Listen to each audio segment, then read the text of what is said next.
Welcome to River Walks. I'm on the beach at Littlehampton in West Sussex, and we're right by the mouth of the River Arun. And I'm going to head upstream today. This river has had many names. The Romans called it El Taripa, the Normans named it Halt Ray, and later it was called the Tarrant. But we now know it as the Arun. The dunes here at West Beach are a site of special scientific interest because of their rare plants and wildlife. Today I'm heading for Amberley, 12 miles upriver, and as always I'll be looking out for any lifts along the way. But for now I'm going to look a bit closer at the history right under my feet. Now, Littlehampton Beach is famous for its fossils, and I'm here to meet Roy Shepherd, who's a real fossiling enthusiast. Morning, Roy. Hi, Charlie, how are you? I'm good. I'm very excited about going fossiling. Brilliant, excellent. And so, on the beach, where would I start looking? Well, we can find fossils anywhere from where we're standing for about 2 miles right into the distance where Climping is. So we should find one then? We should do, I hope so. Now, why are you so enthusiastic about fossil hunting? Well, I think the subject itself is really interesting, but Littlehampton itself seems like an unlikely location to find evidence of life that lived actually 80 million years. Is it that 80 million years? Exactly, yeah, and if we were standing here right back then we'd be actually standing beneath several metres of warm tropical seas. Tropical? Indeed, yes. I mean, it's sunny today, but I wouldn't say it's tropical, really. It would have been a lot hotter back then. Right. And remind me, from school I remember vaguely how a fossil's formed, but what actually is the fossil? Well, the fossil is obviously evidence of the creature itself. Is this what we're looking for? Indeed. If we're lucky, we might find something like this.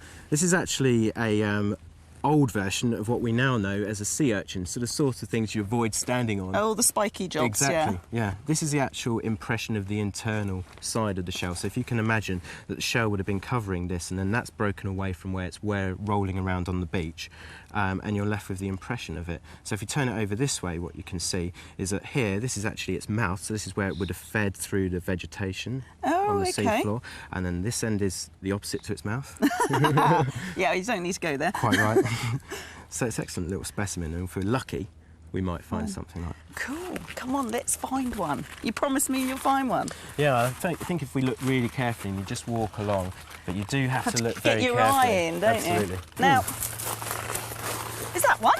That's actually not a fossil, unfortunately. How can you tell? It's a modern-day break. So this is where, because they're being rolled around on the beach, they're being shattered, and these are the actual shatter marks of the flint. I think you're just saying that, and you're going to sneak that one away and keep it. It's a good place to start. Now, if you compare your chip to this example, this is in fact a real shell that's been found on this beach. Now, in 20-odd years, I haven't found another one of these, but you can see quite clearly that this top side of the shell here... Shell. Quite right, absolutely. And if you turn it over, you've got both sides. That's what we're looking for if we're focusing on that. I'll believe you. Thousands wouldn't. Could spend hours. You can tell me that's a chip as well? I am. It's a good chip, though. I can see how you get the bug. I think I'm hooked now. Good, good. Well, thank you very much, Roy. You're welcome. Spend the next hour or so having a hunt.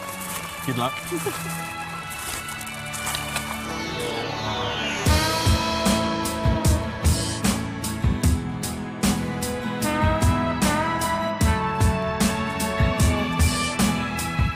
Well, I'd love to keep searching all day, but I'd better move on.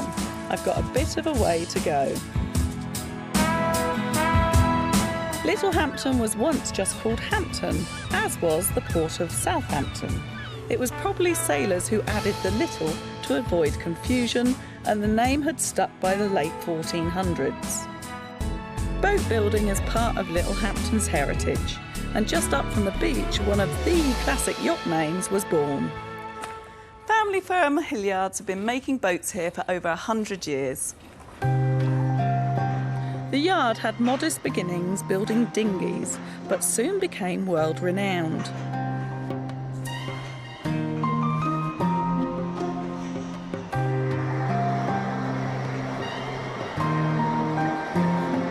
Their handcrafted wooden boats are built with a distinctive canoe stern. The boat boats command such loyalty, there's a Hilliard's Owners Club, and today a literary star has come home to visit. One of Hilliard's more famous boats is the Nancy Blackett, and it was owned by author Arthur Ransom, who wrote Swallows and Amazons, and it is just beautiful. Brian, what a fantastic boat! Hello, Charlie. Come aboard. Thank you. Welcome to Nancy Blackett. It's nice to see you. Now, did this actually feature in Swallows and Amazons? No, it didn't. The first boat story she featured in was We Didn't Mean to Go to Sea, when she became the Goblin and sailed across the North Sea in a gale with the 4 children in the story. And this is the first time she's been back in 75 years. Oh, so she's not actually based here? No, she's not. We live at Wolverston on the Orwell. So you're just on a trip out? Yes. Has she always been in such beautiful condition? Well, thank you for the compliment. Sadly, no. She's been restored by the Nancy Blackett Trust over the last 10 years, and they picked up from a couple of other people, including the man who found a derelict in Scarborough Harbour. Derelict? Yes. And what sort of state was she in? Well, the tide was flooding in and out all the time, and a car was blown onto her during a storm, and there was a dispute over the harbour fees, so eventually she came into the possession of the Nancy Blackett Trust, and we bought her and we've preserved her over the last 10 years. And so you get to look after her, do you? Well, I'm one of the very privileged skippers that get to sail her, that's right. There's quite a number of us, but I'm the one that's here today. So what is it about the Nancy Blackett that everybody loves it so much? Well, she's a very good classic boat in her own right, having been built at Hilliard's in 1931. But the literary connection with Arthur Ransom enables people who read the Swallow and Amazon series, and particularly We Didn't Mean to Go to Sea, to actually step into the dream. What, of having a yacht? Yes, and to step into the dream of the boat that's in the story. And there's no difference at all between Arthur sailing her on her passage to Flushing in 1939 to stepping aboard her today. We've kept her as nearly to the actual boat as we can. We have paraffin stove, paraffin lights. We only have electricity for safety purposes and to start the engine. And we've got the ropes that are the same, and the whole ethos of the Nancy Blackett Trust is to preserve her so that children of all ages, even older ages like me. You and me. Yes, well, I don't know about you, but older ages like me can come sailing. Arthur Ransom believed in fishing and swimming and independence for people, and camping and sailing. And the trust exists to introduce people to all Ransom-like activities. That's right, so sort of being out there and enjoying the outside world. Get people doing things for themselves and not watching computers. That sounds good to me, I have to say. Well, thank you very much, Brian. I'm delighted we've had you aboard. I hope you enjoy your day down here. I will do. It's just fabulous with the sunshine. Thank you. Thank you very much. Well, I'm surrounded by boats, so I should really take a trip myself. And what better way than to hitch a ride with Harbour Master Colin Hitchcock. Can we give you a lift, madam? Oh, yes, please. OK, Gary. Always willing to give a damsel in distress a lift. I will be if I fall in. Don't fall in once.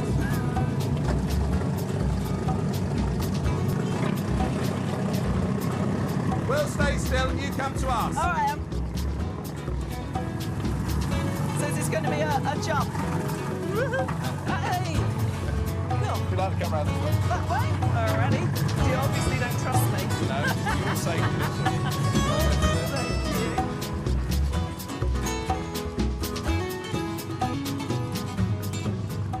Well, I'm all safe and sound with my life jacket on. Absolutely. So if I fall in, what happens? This will automatically inflate. If it doesn't inflate, you pull the red toggle, and other than that, I jump in after you. Oh, and I start swimming. Yeah, I'm not into that. Now, you're the harbour master. I am. Go on then, tell me about the River Arun. The River Arun is the fastest river in the UK. Running? Running, yeah. When we've got a spring tide and there's been lots of rain, we can get up to sort of over 5 knots at the entrance, so it's very, very fast. So as harbour master, apart from just messing about on boats, which it does look like It's a lovely job, isn't it? Everyone loves you in the summer, but they forget about the rainy November mornings when I bring ships in. Right. So what do I do? Yeah, what do you do? I think the easiest way to describe it is there's three ways of describing it. I'm a policeman because I look after the harbour and make sure that everyone obeys the rules, speed limits and such forth, and their boats are safe. I'm also a car park attendant because I drive the ships into the port. And do you issue tickets? Absolutely, madam, yes. But you can't put clamps on them? No, I don't clamp them. We just don't open the bridge if they don't pay the bill. And the third side is that I'm the social worker, because we've got the merchant seamen, we've got fishermen, we've got leisure users, and I make sure they're all happy and they live in harmony. I was going to say... We have group hugs to make sure they're all happy. So where are you going to take me today then? Right, what I'm going to do now is that we'll go out up north, we'll go out to the main harbour, and then we'll follow the River Arun up towards Arundel, and I'll drop you up there. That's about 8 miles. Oh, that's good then. So you'll drop me off at Arundel and I can have a wander? Only if you pay the bill. Is it going to be expensive? Absolutely, it's very select around here.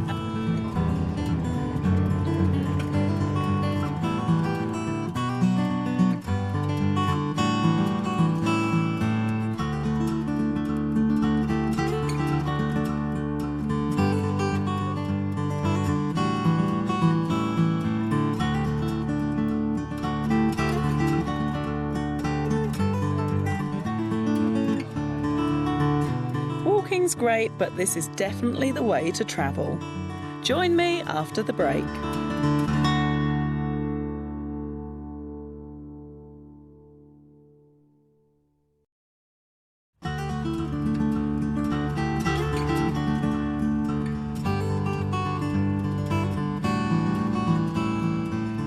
Welcome back to Riverwalks. Today I'm in the heart of the Sussex countryside, travelling up one of the most beautiful rivers in the county.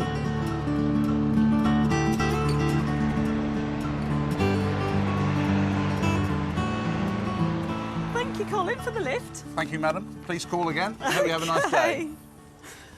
I'm travelling on the River Arun from Littlehampton up to Amberley, and at the moment I'm halfway. I'm at Arundel.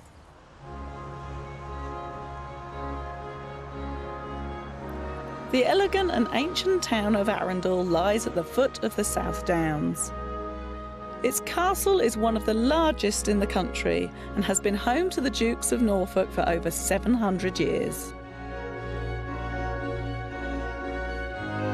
It was built in Norman times, ruined during the Civil War and then reconstructed in the 19th century.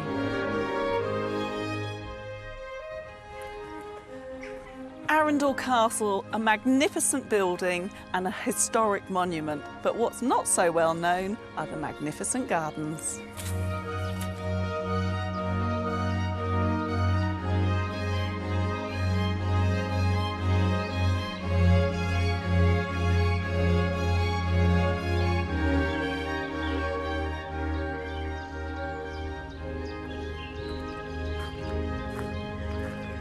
The hidden secret of Arundel. The gardens have been transformed by the Duchess and the head gardener, Gerry Kelsey. Well, the gardens certainly look fantastic, Gerry. Oh, thank you. How big's the area? The area is probably about 40 acres, and that includes the gardens and the grounds. Today we run it with about 6 people, but... Oh, that's quite a lot. Yeah, but in the Victorian times there was 40, so things are slightly different. So down a bit, are they an exact copy of what the gardens would have looked like? No, we've tried to capture the atmosphere of the Victorian era, but in fact the whole garden here was a veg garden originally, and it would have supplied food for the house and wherever the family went all over the country. Oh, so they shipped all their vegetables and fruit around? They did indeed, yes. And so do you still run the gardens and supply the house, or is it just to look pretty? We do indeed. We're very much a working garden here, which makes us a little bit more unique. So you'd always see sort of gaps in the soil. Well, I was going to say, I mean, these must be cut flowers, are they? They are cut flowers, and they go up to the house. They'll be ready in about July. Have the gardens always been in such good condition? Well, the Duchess and I have worked over the years to actually bring up the standard of the garden. When I first came here, I mean, this area was a green desert. There was no gardens at all, and it was just basically a lawn. The veg garden was actually more or less a rubbish dump, and we had to convert that. And when I was first told, I thought, oh my God, you know, but we put pen to paper, put the plans together, and within a year or so after actually starting it, we had this wonderful veg garden.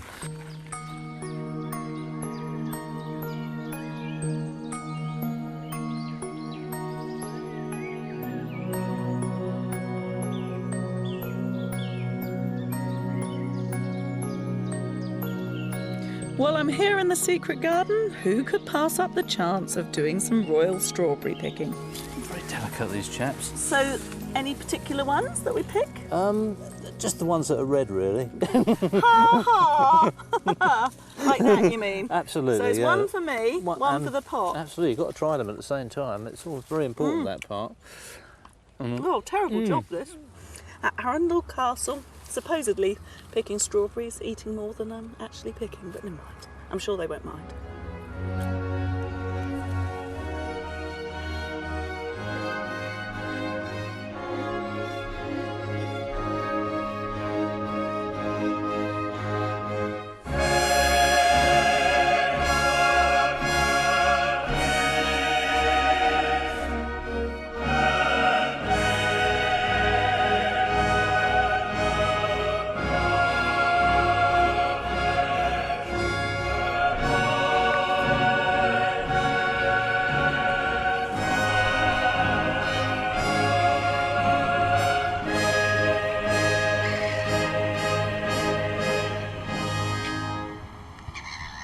Just down the road from the castle, I'm heading for a walk on the wild side.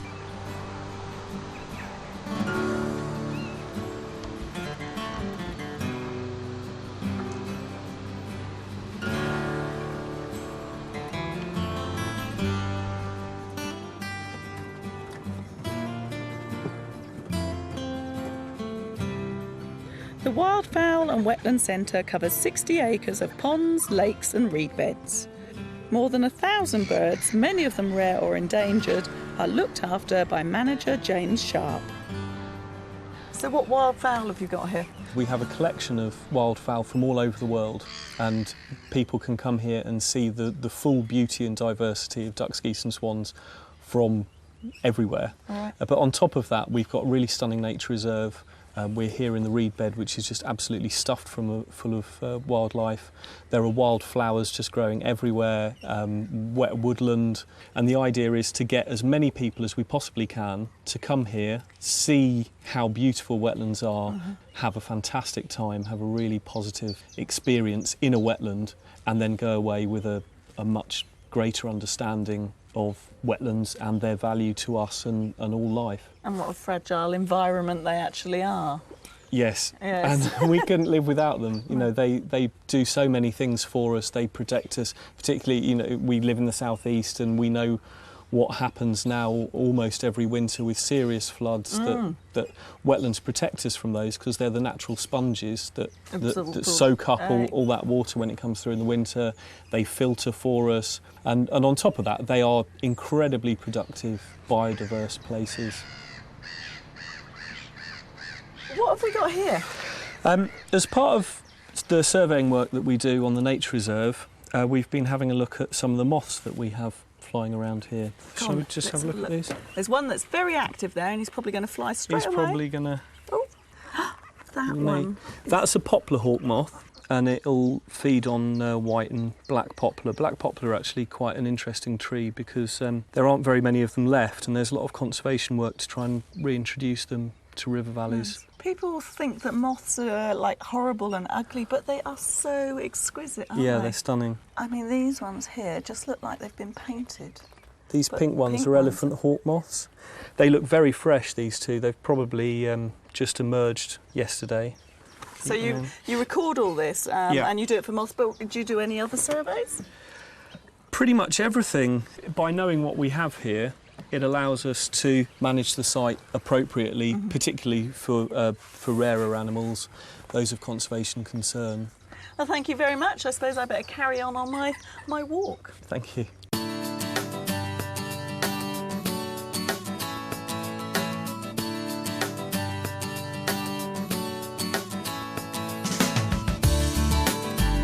And following the path upstream, the river starts to meander, and I walk deeper into the Sussex countryside. The Arun finds its way up into the South Downs, linking medieval villages like Houghton and Amberley.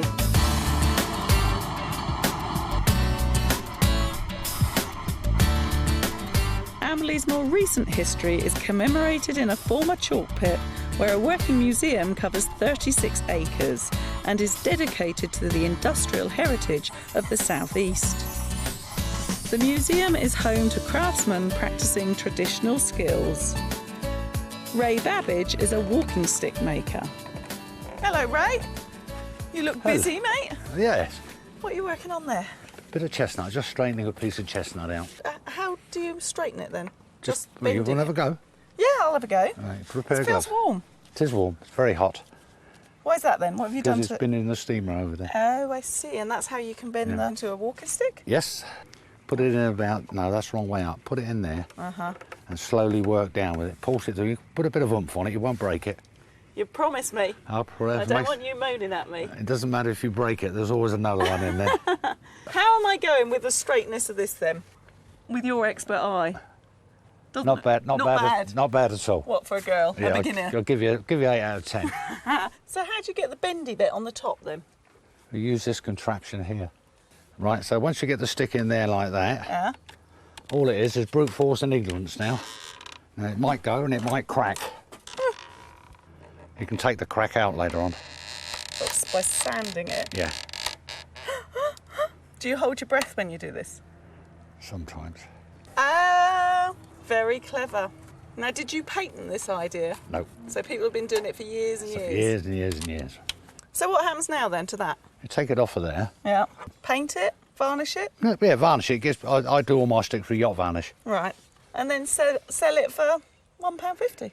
What? Your stick once it's finished. I was only joking. Well, thank you very much, Ray. That's great. By the way, how would you like one of these?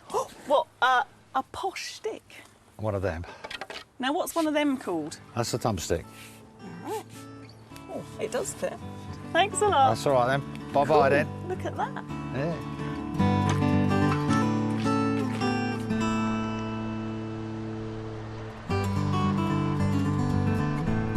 And the River Arun heads towards its source near Horsham, and my journey is almost at an end.